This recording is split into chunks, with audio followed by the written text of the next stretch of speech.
আসসালামু আলাইকুম। Hello guys, কেমন আছেন? আশা করি সকলেই ভালো আছেন। আজ আমরা দেখব ম্যাজিক চার্ট অফ ভয়েস, কিভাবে একটি ভয়েসকে প্যাসিভ ভয়েসে রূপান্তরিত করা যায়। একটি চার্টের মাধ্যমে আমরা শিখে নেব ইনশাআল্লাহ। অর্থাৎ আজকে আমরা শিখব অ্যাক্টিভ টু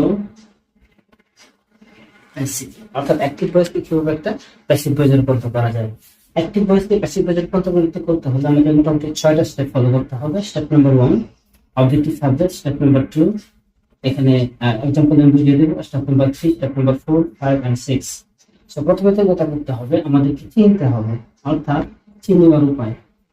আমরা জানি পৃথিবীতে যত ধরনের ইংলিশ সেন্টেন্স গুলো হয় তা দুই ধরনের, একটা হচ্ছে উইথ অক্সিলারি ভার্ব আর একটা হচ্ছে উইদাউট অক্সিলারি ভার্ব। যদি অক্সিলারি ভার্ব সহ বাক্য থাকে তাহলে আমরা এই তিনটা ক্যাটাগরির মধ্যে করবো, এই তিনটা ক্যাটাগরির মধ্যে। আর যদি বাক্যের মধ্যে অক্সিলারি ভার্ব না থাকে সেক্ষেত্রে আমরা এই দুইটা ক্যাটাগরির মধ্যে করবো। অর্থাৎ যদি কোনো বাক্যে অক্সিলারি ভার্ব না থাকে তাহলে আমাদেরকে বুঝতে হবে ওই অক্সিলারি ভার্ব বিহীন বাক্যটি হয় V1 অথবা V2, that's means present indefinite অথবা past indefinite. Okay, and another যে বাক্যগুলো হবে, অন্যান্য বাক্যগুলো সেগুলো হয় বিভাগ যুক্ত হবে, না হয় হ্যাভ ভার্ব অর্থাৎ মোডাল ভার্ব। আলাদা বাক্যগুলো অক্সিলারি ভার্ব ছাড়া হয় না। ওকে, তাহলে আমরা একটা বাক্য এক্সাম্পল লিখে নিই। সাপোজ হি টিচার্স আস ইংলিশ। এই সিম্পল বাক্যটাকে যদি আমরা প্যাসিভ করতে চাই, আমি এটা বিশ্বাস করি এই মুহূর্তে যারা ভিডিওটি দেখছেন অনেকেই অ্যাক্টিভ টু প্যাসিভ খুব ইজিলি করতে পারেন, বাট এই চারটা যদি একটু দেখেন এই জিনিসটা আপনাদের খুব সহজ হয়ে যাবে ইনশাআল্লাহ। হি টিচার্স আস ইংলিশ। সো এই বাক্যটিকে যদি আমরা প্যাসিভ করতে চাই তাহলে যেটা করতে হবে, প্রথমে দেখতে হবে যে এটা V1 না V2 না V1 যুক্ত। আমরা দেখতে পাচ্ছি এই বাক্যের মধ্যে কোনো অক্সিলারি ভার্ব অর্থাৎ হ্যাভিং ভার্ব নেই। যেহেতু হ্যাভিং ভার্ব নেই তাহলে দুটি ধরনের হবে, হয় V1 হয় V2। হি টিচার্স, তাহলে এটা হচ্ছে একটি V1। যদি V1 হয় তাহলে V1 এর ক্যাটাগরি আমরা ফলো করব। তো কিভাবে ফলো করব? স্টেপ 1, প্রথম স্টেপ হচ্ছে অবজেক্টিভ সাবজেক্ট। এই বাক্যে অবজেক্ট হচ্ছে দুটো, আস এন্ড অ্যানাদারটা হচ্ছে ইংলিশ। যদি আমরা ইংলিশটা নিয়ে করি তাহলে হবে, আজকে নিয়ে করলে হবে। সো আজকে যদি আমরা সাবজেক্ট করতে চাই তাহলে সেটা হয়ে যাবে উই, আজটাকে আমরা সাবজেক্টে রূপান্তর করলাম। ফার্স্ট স্টেপের কাজ শেষ। স্টেপ 2, এখানে অনুপস্থিত এই স্টেপ 2 আমাদের V1 এবং V2 এর জন্য প্রযোজ্য নয়। স্টেপ 3 তে আমাদের অতিরিক্ত ওয়ার্ড অ্যাড করতে হবে, অ্যামিজার অথবা V1 এর জন্য অ্যামিজার এবং V2 এর জন্য পর্যায়। যেহেতু এই সেন্টেন্সটা V1 অর্থাৎ প্রেজেন্ট ইনডিফিনিটের ক্ষেত্রে সেক্ষেত্রে আমাদেরকে অ্যামিজার দিতে হবে।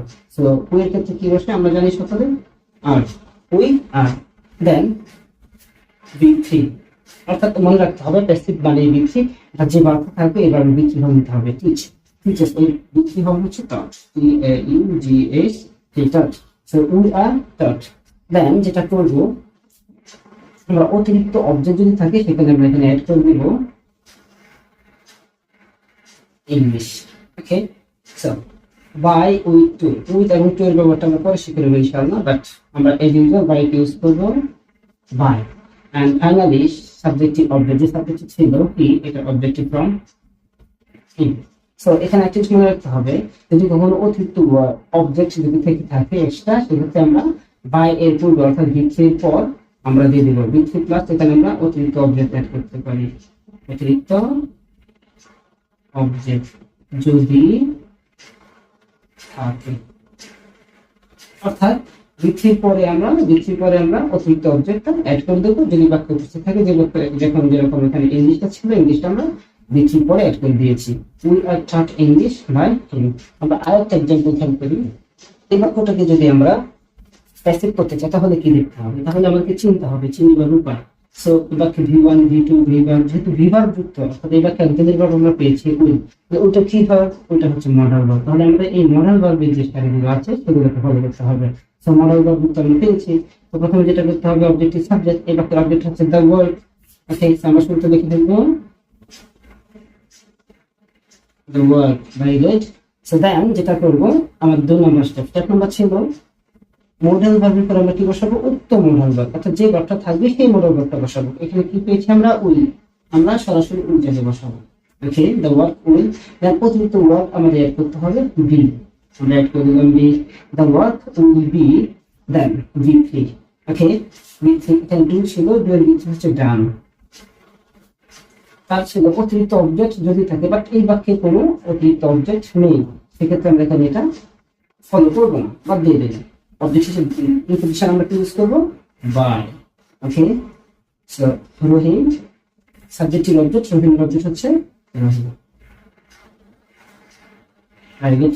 The work will be done by Rahim. অর্থাৎ আমরা এই একটি চার্টের মাধ্যমে আমরা সরাসরি অ্যাক্টিভিটি প্রেসিড করতে পারবো খুব easily. They have built the house. এই বাক্যটিকে যদি আমরা প্রেসিড করতে চাই তাহলে যেটি করতে হবে, প্রথমে আমি চিনতে হবে।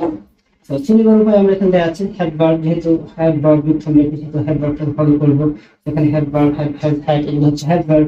সো আমরা প্রথমে যেটা করবো অবজেক্টিভ সাবজেক্ট, এখানে অবজেক্টিভ হচ্ছে দ্য হাউস, তো এটাকে আমরা সাবজেক্ট করে ফেলবো the house. Okay, very good.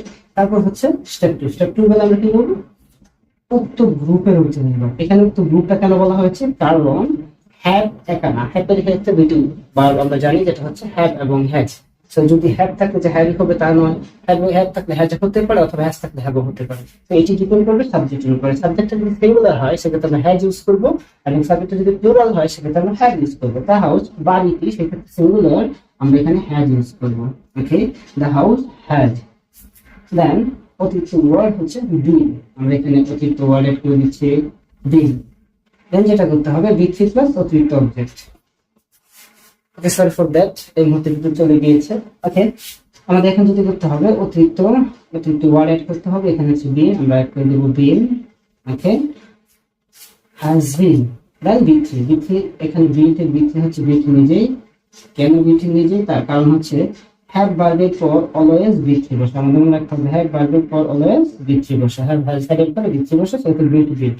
ওকে, অতিরিক্ত অবজেক্ট, দা হাউসের পর কোনো অবজেক্ট নেই, সেটা ফলো করার দরকার নেই। Then by, finally subjective object, subject ছিল দে, এটা হয়ে যাবে দেন।